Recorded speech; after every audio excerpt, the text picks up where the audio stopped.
Tuhan ya, nggak apa-apa ya saudara terkasih dalam Tuhan, seberapa kita yang ada, kita tetap semangat ya, angkat tangan kita dong bilang semangat, gitu nah. Ya kita percaya dua tiga orang berkumpul dalam nama Tuhan, Tuhan hadir, dan di tengah-tengah kita ada Tuhan dan ada pasukannya. Di mana ada raja kita, pasukan pasti kumpul lebih dulu kan. Dan saya percaya secara kasat mata kita nggak bisa melihat, tapi berlaksa-laksa malaikat sedang beribadah bersama-sama dengan kita malam hari ini. Nah, oleh sebab itu saudara, ada sebuah tema yang saya ingin sampaikan kepada teman-teman malam hari ini.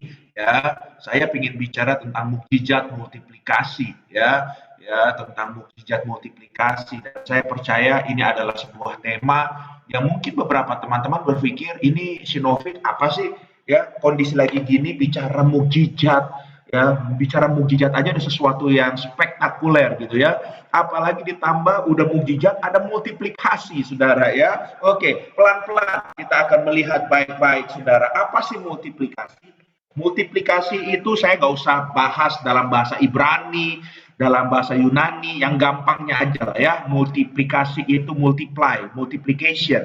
Itu bicara tentang pelipat gandaan. Nah, pelipat gandaan itu sendiri berbicara tentang bertambah banyak, bertambah atau juga bisa lebih berkembang, bahkan juga bisa bicara tentang lebih diberkati dari sebelumnya. Ya, dan saya percaya kalau saudara ditanya sama saya seberapa banyak kita ingin terjadi multiplikasi dalam hidup kita, pasti saudara akan berkata, amin, saya mau bro, masih begitu kan?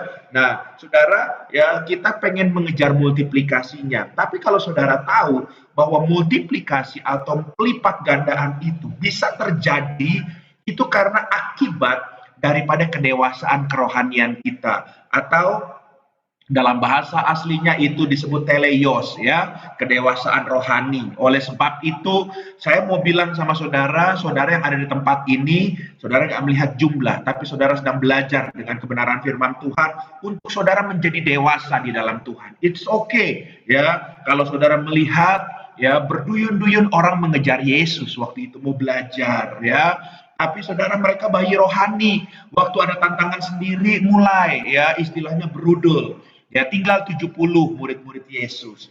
Dari 70 mundur lagi saudara sampai terakhir yang sisa berapa? 12. It's okay ya. Nah itu ya kita belajar bahwa yang akhirnya 12 ini mereka mengalami kedewasaan dan mereka Tuhan pakai, kecuali satu orang itu untuk menggenapi kebenaran firman Tuhan, supaya kebenaran firman Tuhan juga digenapi. Nah, oleh sebab itu malam hari ini kita akan belajar bagaimana kita akan mengalami mukjizat multiplikasi dalam hidup kita. Beberapa tahun yang lalu saya punya sahabat yang kemarin saya baru berkunjung ke pabriknya. Saya berkunjung ke Makassar ya, dari Makassar itu sekitar 4 jam ke satu kota kecil yang namanya Bantaeng. Nah, saudara, saya pergi ke sana, saya mendoakan pabriknya dia. Nah, saya tahu betul ceritanya beliau ini dalam memperjuangkan pabriknya, membangun pabriknya ini nggak mudah. Dan singkat cerita, saudara, ya setelah banyak hal, ya bertahun-tahun dia mencoba merintis, akhirnya 2 tahun yang lalu itu baru jadi pabriknya yang pertama, saudara. Nah, pabrik perusahaannya yang pertama untuk ekspor ke China, saudara. Ya, nah saudara, singkat cerita, saudara, ya dengan kondisi dia berpikir, ya puji Tuhan sudah mulai bisa operasional, sudah mulai bisa beroperasi, kemungkinan bisa ada, ya mulai ada keuntungan untuk mengembalikan selama ini investasi dia yang selama bertahun-tahun nggak bisa jalan. Dan saudara, tiba-tiba pandemi datang, saudara. Saudara bayangkan untuk sesuatu investasi yang bukan main-main dan sudah ditunggu bertahun-tahun, yang seharusnya berpikir akan kembali modal, tiba-tiba malah pandemi. Dan kita tahu bahwa semua bisnis itu rata-rata semua ada yang nggak jalan, akan ada yang penurunan dan lain sebagainya. Intinya banyak hal melalui pandemi ini mengalami masa-masa yang tidak baik, khususnya dalam hal berbisnis. Tapi saudara, ternyata dia bersaksi kemarin, justru di saat-saat pandemi, saudara, justru permintaan dia itu semakin naik, semakin naik, semakin naik. Bahkan karena dia sudah nggak sanggup lagi produksi, partnernya dia di China dan di beberapa negara, akhirnya mereka bilang tambah lagi produksi, kita harus bangun pabrik baru lagi. So, dalam waktu 2 tahun, teman saya ini kemarin membangun 4 pabrik yang baru, saudara. Jadi total dari 1 dalam 2 tahun ini dia jadi punya 5 pabrik. Nah, kemarin saya mendoakan pabriknya itu besarnya minta ampun, saudara. Jadi saya mau kasih tahu sama saudara, ya, yang kita melihat di sini bukan karena saudara terkasih dalam Tuhan apa yang kelihatan di mata kita. Mungkin banyak hal yang membuat kita kayaknya nggak mungkin deh.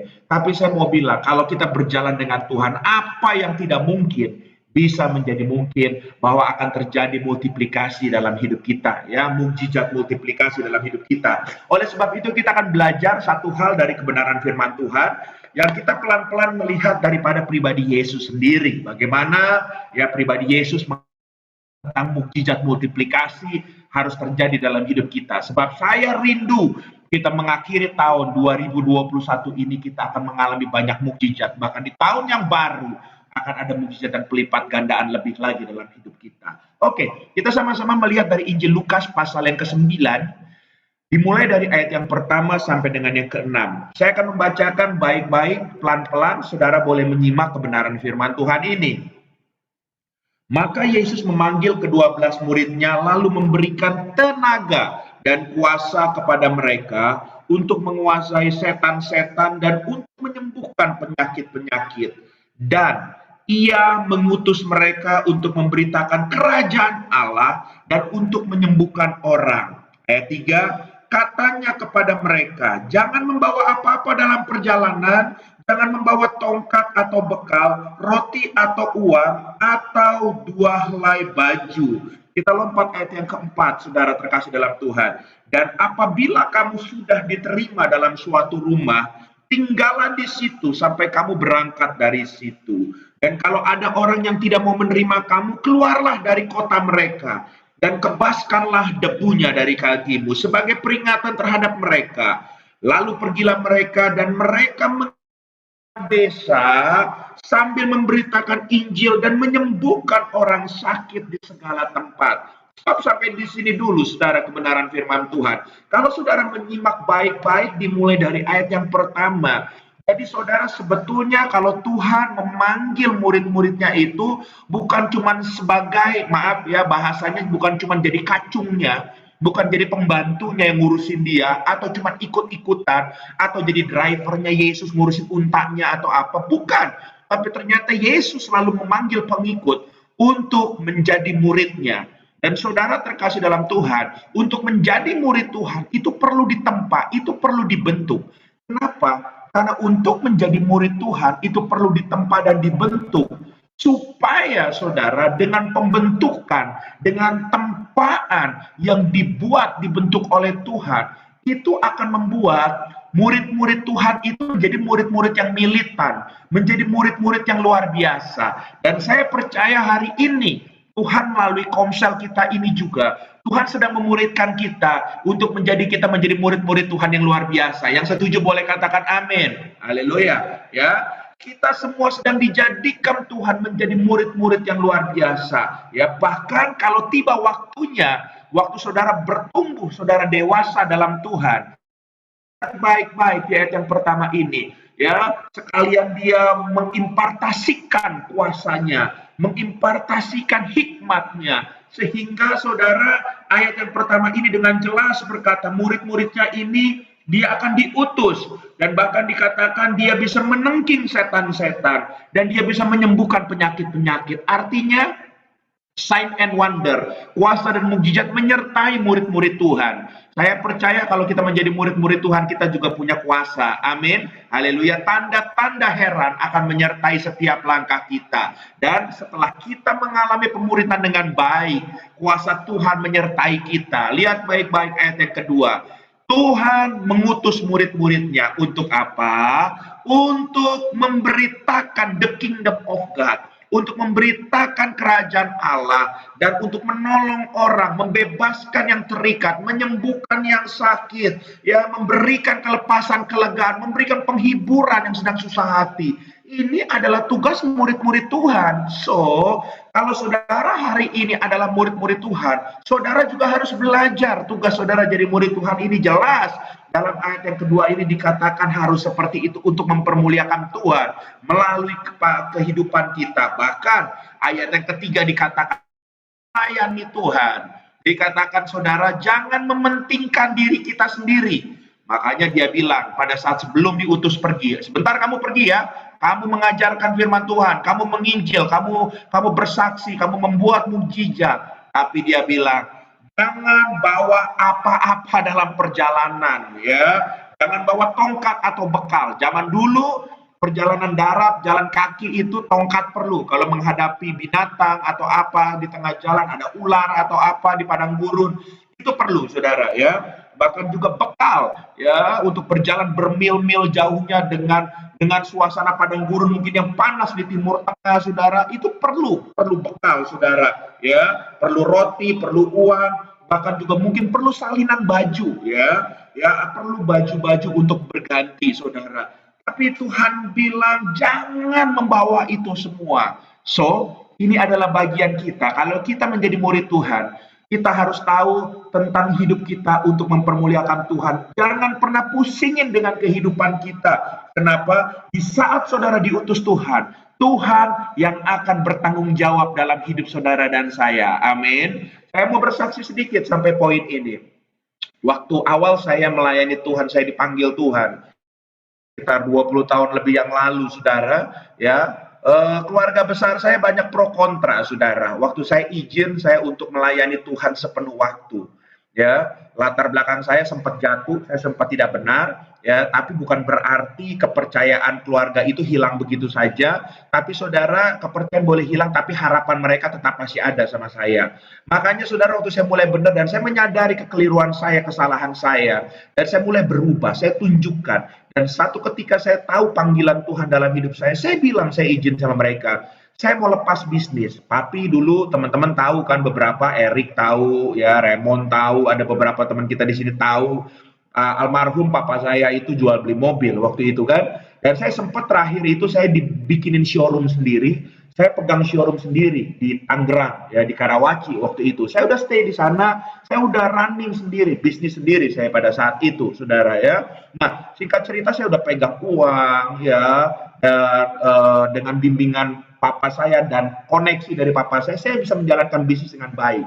Tapi pada saat itu saya tahu panggilan Tuhan dalam hidup saya dan saya mau lepas itu semua. Zaman dulu bukan seperti hari ini. Kalau hari ini boleh berbisnis sambil melayani. Zaman dulu kalau mau melayani ya melayani aja, saudara ya. Sehingga saya bilang, saya izin ya, saya mau lepas semuanya. Saya mau melayani Tuhan sepenuh waktu. Ada keluarga besar saya yang bilang begini, kamu ya masih sendiri, oke lah. Ya. Tapi coba kamu pikir baik-baik. Kalau kamu lepas bisnis yang kamu tahu sekarang sudah mulai ada hasil, ya.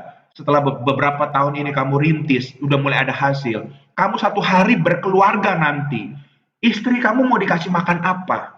Anak kamu mau dikasih makan apa? Saudara, mereka berpikir kalau kita melayani, hidup kita akan susah. Saudara, saya mau saksikan sama saudara tanpa mencuri kemuliaan Tuhan. Sejak hari itu saya bilang enggak. Kalau Tuhan memanggil saya, Tuhan akan pelihara hidup saya.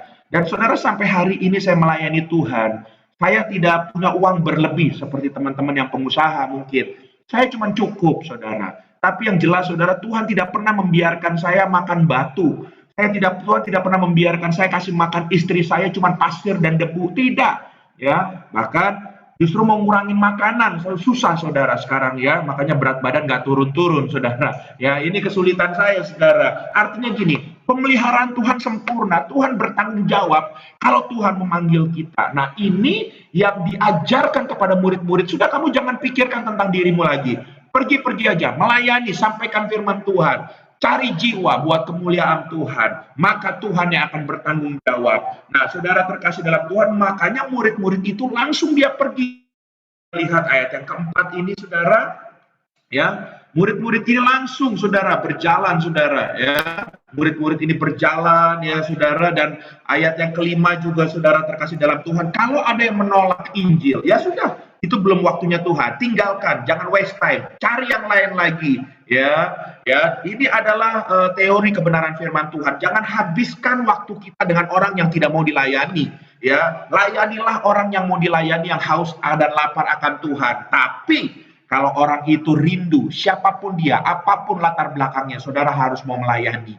Besok pagi saya janjian dengan adik rohani saya yang baru saja kemarin jatuh dalam narkoba lagi.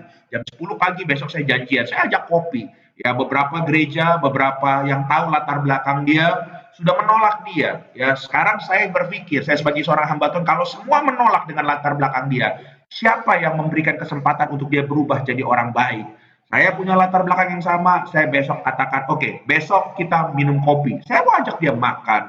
Saya mau akan traktir dia. Saya mau ajarkan tentang hidup yang benar di dalam Tuhan. Dan saya percaya Tuhan akan menolong kita untuk kita dipakai Tuhan, membawa jiwa buat kemuliaan Tuhan. Amin. Karena kalau kita lihat ayat yang ke-6, waktu mereka pergi sesuai dengan arahan Tuhan, kita lihat baik-baik. Dia membawa tanda-tanda mukjizat, menyembuhkan orang bidang. Haleluya. Ya, hal-hal yang hebat dibuat oleh murid-muridnya ini. Lalu kita lihat, lompat ayat yang ke-10 ya. Kita lompat langsung ayat yang ke-10 dikatakan begini, sekembalinya rasul-rasul itu menceritakan kepada Yesus apa yang telah mereka kerjakan. Lalu Yesus membawa mereka dan menyingkir ke sebuah kota yang bernama Betsaida, sehingga hanya mereka saja bersama dengan dia. Jadi setelah diutus, hari sudah mulai petang, sudah mau sore, saudara rasul-rasul ini balik, ketemu Yesus lagi. Seharian dia sudah melayani, membuat mukjizat. Dan singkat cerita, waktu ketemu Yesus, saudara, apa yang terjadi, saudara? Yesus bilang, kita sudah capek semua, ayo kita pergi ke satu kota kecil dekat dari sini, Betsaida. Dan ayat yang ke-11, ya, akan tetapi orang banyak mengetahuinya, lalu mengikuti dia. Ia menerima mereka dan berkata-kata kepada mereka tentang kerajaan Allah, dan ia menyembuhkan orang-orang yang memerlukan penyembuhan. Yesus tidak pernah menolak jiwa apapun latar belakangnya. Sekalipun Yesus mau istirahat, mau berdoa bersama murid-muridnya, tapi kabar tersiar bahwa Yesus dan murid-muridnya yang menjadi berkat dimanapun dia berada, dikejar-kejar orang. Kalau kita bahasakan hari ini, bahasa ya, Yesus dan murid-murid ini membuat KKR di mana mereka berada. Makanya orang-orang haus dan lapar akan dia, dikejar terus, ya. Dan pada saat perjalanan pun Yesus dan murid-muridnya membagikan berkat. Tetap ya bercerita tentang firman Tuhan, tetap menyembuhkan orang sakit. Makanya ya kita harus tahu bahwa kalau kita kumpul-kumpul sebagai orang percaya, bukan cuma sekedar makan, sekedar kopi, sekedar main-main. Hal yang paling terutama seperti firman Tuhan katakan, sampaikan kerajaan Allah, sampaikan firman Tuhan. Haleluya. Saya nggak mau waste time kalau saya banyak ketemu orang, cuman waktunya dari pagi sampai malam ketawa, makan, minum. Buat saya untuk makan dan minum bukan saya nggak butuh, saudara. Tapi saya ngerti panggilan yang terbaik. Seperti Yesus, hidup kita harus berdampak. Kalau kita ketemu orang, kita harus ceritakan tentang firman Tuhan supaya ada pertobatan. Haleluya. Dan ayat yang berikutnya kita lihat sama-sama, ayat 12-13. Nah, kita perhatikan baik-baik, saudara ya. Ayat 12, pada waktu hari mulai malam, ini dari petang udah naik ke malam, naik lebih lagi. Ya, datanglah ke-12 muridnya kepada mereka dan berkata, suruhlah orang banyak itu pergi, supaya mereka pergi ke desa-desa dan kampung-kampung sekitar ini untuk mencari dan makanan. Karena di sini kita berada di tempat yang sunyi. Ayat 13, tetapi ia berkata kepada mereka, kamu yang harus memberi mereka makan. Mereka menjawab, yang ada pada kami tidak lebih daripada 5 roti dan 2 ikan. Kecuali kalau kami pergi membeli makanan untuk semua orang banyak ini. Stop sampai di sini, coba kita lihat baik-baik. Waktu hari sudah mulai malam, murid-muridnya sudah 1 harian. Dia tadi membuat mukjizat sendiri, pelayanan sendiri. Dia ketemu Yesus, masuk Betsaida, dikejar orang-orang juga yang minta dilayani. Akhirnya murid-muridnya ini, saudara, di satu sisi, dengan hal-hal hebat yang dia buat, dia sedang bangga dengan dirinya. Dia merasa dia dipakai Tuhan. Wah, dia diurapi oleh Tuhan. Tapi di satu sisi dia letih, dia capek. Saudara jangan main-main, saudara. Saya pernah khotbah 1 hari bisa diundang khotbah, bisa 8 kali, bisa 9 kali. Saudara, kalau saudara pernah khotbah itu jangan main-main, memakan energi, capek saudara. Haleluya. Saya keluar jam 6 pagi pelayanan, saya pernah pulang sampai jam 8, jam 9 malam, 8-9 sesi saya khotbah, itu capeknya minta ampun saudara. Ya, dan ini Makanya dalam kondisi kebanggaan yang luar biasa, dia sombong saudara, tapi dia juga capek. Dia bilang, dia lupa siapa Yesus adalah gurunya. Dia tegur Yesus, ayat 12. Dia bilang apa? Ya, dia bilang bukannya pakai guru lagi, ya kan, pakai bahasa yang sopan, tapi dia bilang sama Yesus, suruh dong orang-orang itu pergi supaya mereka ke desa-desa kampung cari makan, ya kan? Ya, ini kan juga kota kecil. Saudara bayangkan baik-baik, biasanya Yesus yang nyuruh murid-muridnya, tapi di ayat ini karena kesombongan, karena pemakaian Tuhan, baru dipakai 1 hari saja, dia suruh Yesus untuk mengusir orang-orang itu. Dia ajarin Yesus. Saudara bayangkan baik-baik, ini adalah sesuatu yang menurut saya, bahwa ini adalah gambaran kalau kita mau dipakai Tuhan, saudara harus jaga hati saudara. Saudara harus tetap rendah hati, bahwa kalau saudara dipakai oleh Tuhan, itu bukan karena hebatnya saudara, tapi karena anugerah Tuhan. Yang mengerti boleh katakan amin. Haleluya. Cuman karena anugerah Tuhan, saudara dipakai Tuhan. Saudara tanpa Tuhan, saudara bukan apa-apa. Jangan sombong. Nah, orang ini, murid-murid ini lupa. Dia suruh Yesus, alasannya kesannya benar kan? Udah malam guru, udah usir mereka, suruh mereka cari makan, cari penginapan. Kalau besok mau cari kita lagi, besok lah, saudara. Ya, tapi ekspektasi murid-muridnya, ayat 13, dia kaget jawaban Yesus. Kalau saudara lihat, apa jawaban Yesus? Dia bilang begini, hah? Kamu suruh cari makan mereka, suruh saya usir mereka. Yesus bilang begini, kamu yang harus kasih mereka makan. Saudara, kaget mereka semuanya. Mungkin mereka saat itu tercengang, muka mereka merah semua, saudara. Mereka nggak menyangka jawaban itu datang dari Tuhan buat murid-muridnya ini, saudara. Ya, coba kita lihat dulu ayat yang ke-14. Wah, di sini keren, saudara. Ya, kalau disuruh kasih makan, berapa banyak orang yang harus dikasih makan? Ayat 14, saudara lihat. Sebab di situ ada kira-kira berapa? 5.000 orang laki-laki.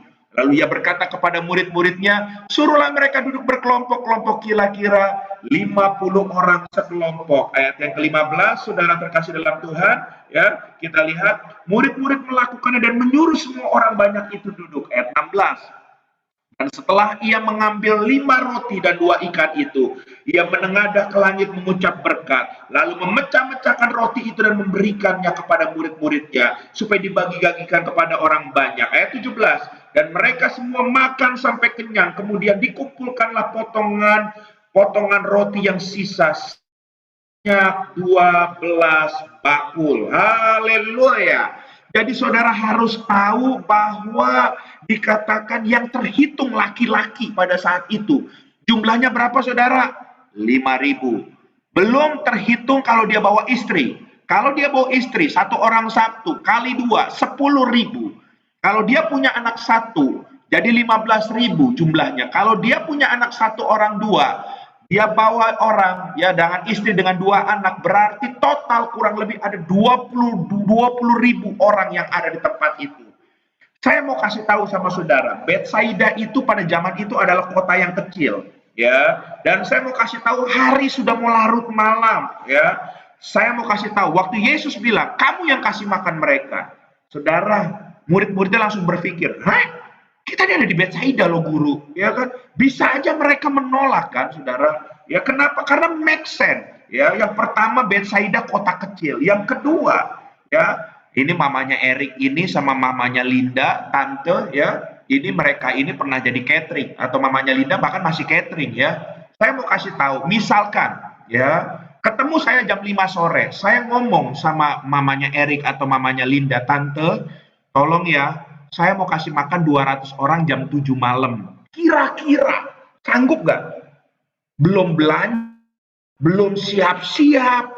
Ya, cuman kita minta segitu aja nggak sanggup. Jangankan segitu, 20 pack aja mungkin kurang stoknya. Karena nggak nyetok. Ini harus kasih makan sebanyak itu, bisa 20.000 orang. Oke, mungkin laki-laki saja 5.000 orang. Saudara pikir itu gampang ngasih makan 5.000 orang? Nggak gampang, saudara. Haleluya. Oke, mungkin saudara bilang, oke, kebetulan stok lagi ada makanan. Oke, bisa. Tapi masalah yang kedua, kalaupun stok bahannya ada, yang kedua, siapa yang sanggup dalam waktu cepat itu masak buat memberikan makan 5.000 orang atau sampai 20.000 orang? Itu bukannya gampang masak sebanyak itu, saudara. Saya pernah ngasih makan orang-orang di jalanan, saudara, dengan tim. Itu harus ngasih makan, waktu itu kegiatan di Monas, kita mengadakan Indonesia apa itu, bangkit atau apa, itu memberi makan sekitar 3.000 orang. Kita bagi-bagi, bikin dapur, ya, bikin dapur umum. Tim kita satu dapur umum, buat berapa, ambil misalkan 1.000 orang. Saudara, itu dari pagi sampai malam semua motong, semua masak, ada bagiannya, nggak kelar-kelar, saudara. Nah, saudara, itu nggak mudah. Chefnya siapa yang mau masak seperti itu, saudara? Ya kan? Belum lagi, kalau ada yang kurang, mesti belanja. Kita mau belanja makanan kemana jam segitu, kota Bethsaida, buat kota kecil. Tapi saya mau bilang sama saudara, ini yang ajaib, saudara terkasih dalam Tuhan. Kalau kita Tuhan, maka Tuhan yang akan bekerja. Yang setuju boleh katakan amin. Haleluya. Maka 5 roti 2 ikan, kalau kita membaca, bisa memberikan makan 5.000 laki-laki dan teman-temannya dan keluarganya, saudara. Nah, saudara, ada beberapa hal bagaimana bisa mukjizat multiplikasi ini terjadi, saudara. Ya, oleh sebab itu, saudara, kita lihat baik-baik. Yang pertama, mukjizat multiplikasi bisa terjadi kalau kita mulai dari apa yang ada. Jangan cari yang nggak ada. 5 roti 2 ikan. Kita mulai dari 5 roti 2 ikan. Ya, kita sebentar mau ada Natalan bersama-sama. Mulai dari apa yang ada, jangan cari apa yang nggak ada. Haleluya. Ya, Yesus aja lahir di kandang domba dengan kesederhanaannya. Jadi nggak apa-apa, mulai dengan apa yang ada. Kita mau kasih yang terbaik buat raja kita, tapi mulai dengan apa yang ada. Karena saya percaya dengan mulai dari apa yang ada, Tuhan akan mencukupkan seluruh kebutuhan. Amin. Saya dengar kemarin dari teman-teman panitia ada yang nabur, ada yang nabur. Puji Tuhan, kita bukannya minta-minta. Tapi kalau memang digerakkan Tuhan, wah, Tuhan akan mencukupi. Karena pekerjaan ini bukan pekerjaan manusia, tapi pekerjaan Tuhan. Amin. Haleluya. Ya. Jadi yang pertama mulai dari apa yang ada. Masuk 2022. Saudara siapkan diri saudara. Jangan cari yang nggak ada, maka saudara ingin berkembang. Bisnis, pelayanan, masa depan saudara. Apa yang ada dalam diri saudara. Kalau hari ini saudara merasa kurang income saudara, apa yang menjadi kelebihan saudara? Kursus, apa yang menjadi kelebihan saudara? Pertajam, masuk tahun yang baru dengan apa yang saudara punya, saudara lakukan itu. Saya percaya akan Tuhan multiplikasikan apa yang saudara punya itu. Amin. Yang kedua, saudara terkasih dalam Tuhan, kita belajar waktu 5 roti dan 2 ikan itu yang mereka punya itu. Ya, sebelum terjadi mukjizat multiplikasi. Ya, murid-muridnya bilang, guru, kami cuma ada 5 roti 2 ikan. Dibawa 5 roti dan 2 ikan. Supaya apa? Diberkati oleh Tuhan. So, apapun yang menjadi kelebihan saudara, bawa itu buat hormat kemuliaan bagi nama Tuhan. Amin.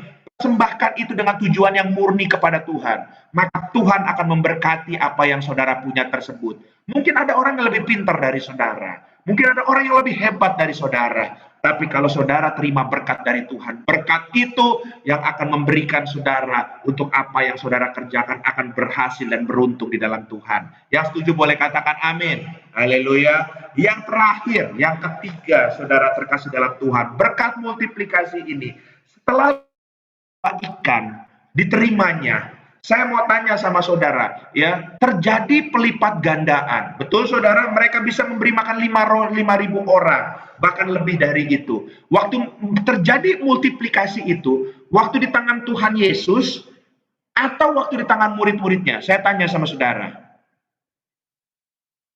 Di tangan murid-muridnya, betul saudara? Karena Tuhan Yesus cuma memberkati, lalu dikembalikan bakul-bakul itu, dibawa dibagikan kepada orang-orang yang sekitarnya. Waktu dibagikan, orang-orang ini ngambil. Tapi itu nggak habis-habis di tangan murid-muridnya ini, saudara. Nggak habis-habis. Bahkan Alkitab berkata, sampai mereka kenyang. Akhirnya sisa berapa saudara? 12 bakul. Murid Yesus jumlahnya berapa saudara? 12. Artinya kalau saya pikir secara manusia, ya paling enggak murid-murid ini bawa pulang satu murid ini 12 bakul. Padahal modal mereka waktu Tuhan tanya, kamu yang kasih makan, Tuhan kami semua punya cuma 5 roti 2 ikan, kami kumpulin cuma segini. Saudara bayangin cuma 5 roti 2 ikan, tapi mereka pulangnya waktu mereka melayani Tuhan dengan setia, Tuhan tidak pernah berhutang, Tuhan kasih mereka masing-masing satu bakul. Artinya begini sama saya mau kasih tahu sama saudara. Apapun yang saudara lakukan dalam melayani Tuhan, jerilalah saudara, Tuhan akan membalas. Setuju boleh katakan amin. Haleluya. Lakukan dengan setia, maka tingkap langit akan terbuka. Saya percaya malam hari ini mukjizat multiplikasi akan terjadi khususnya buat keluarga besar Komsel kita. Enggak apa-apa, jangan melihat sedikitnya, tapi kita lihat orang yang serius, mengiring Tuhan, dimuridkan, melayani Tuhan. Dan saya percaya kita akan pakai secara luar biasa. Siapkan diri saudara, masuk 2022, akan ada konsep, akan ada visi baru dalam Komsel kita, dan kita akan menjangkau jiwa lebih lagi. Amin. Tuhan memberkati. Mari kita bersatu dalam doa. Bapa yang baik di dalam kerajaan surga, kami bersyukur kepada Tuhan. Malam hari ini kami belajar tentang mukjizat multiplikasi. Kami percaya bahwa firman Tuhan adalah ya dan amin. Kalau Engkau memilih kami percaya bahwa Engkau tahu yang terbaik buat kami dan Engkau tahu segala keterbatasan kami. Pakai hidup kami dan kami percaya Tuhan akan terjadi mukjizat multiplikasi dalam apapun yang kami lakukan demi hormat kemuliaan bagi nama Tuhan. Terima kasih, materaikan firman Tuhan, tingkap langitmu terbuka dan apa yang kami lakukan akan berbuah di dalam Tuhan. Dalam nama Yesus, kita semua telah diberkati, sama-sama kita katakan amin. Baik teman-teman, puji nama Tuhan. Terima kasih malam hari ini semuanya dengan setia